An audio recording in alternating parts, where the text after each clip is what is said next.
Le chef de produit a un positionnement unique puisque c'est le seul master à proposer une formation sur une fonction, donc la fonction chef de produit. Donc ce master est organisé avec une formation théorique du 1er septembre au 15 décembre qui permet de faire des cours avec des enseignants de l'université Paris-Est-Créteil ou d'autres universités comme la Sorbonne par exemple, et des illustrations avec des professionnels du marketing, donc aussi bien d'entreprises comme de chez Findus, Sopiquet ou L'Oréal que de cabinets d'études type BVA Invivo, type Catalina ou Ipsos, pour allier théorie et illustration avec des cas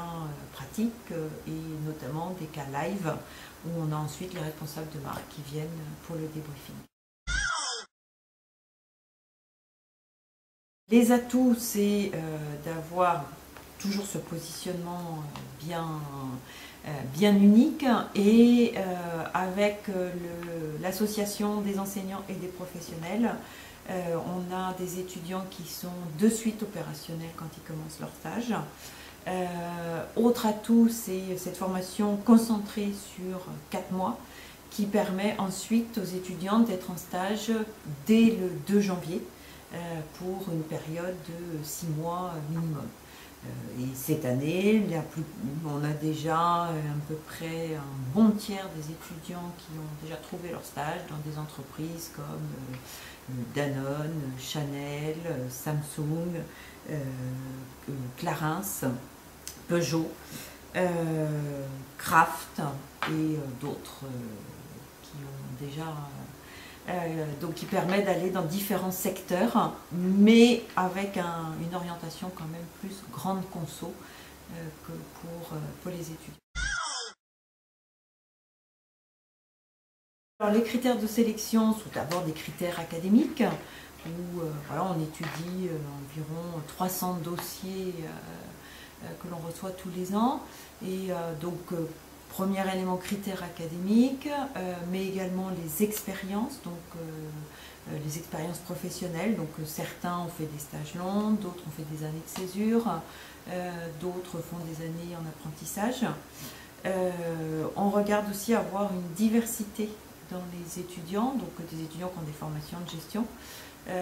mais aussi des étudiants qui ont des formations plus d'ingénieurs, ingénieurs chimistes ou agronomes. Autre élément, c'est des expériences aussi à l'international, donc avec soit des séjours type Erasmus,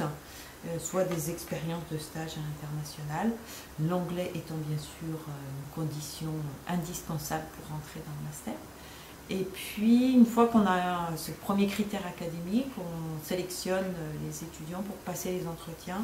où là, on s'intéresse à la cohérence du projet et à la motivation pour être chef de produit. Bien choisir son stage, donc plutôt orienté vers les métiers de chef de produit ou en interface avec le chef de produit. Et bien préparer son entretien pour nous convaincre de la motivation pour cette formation et plus particulièrement donc pour le métier de chef de produit ou d'interface type chargé d'études ou de trade marketing.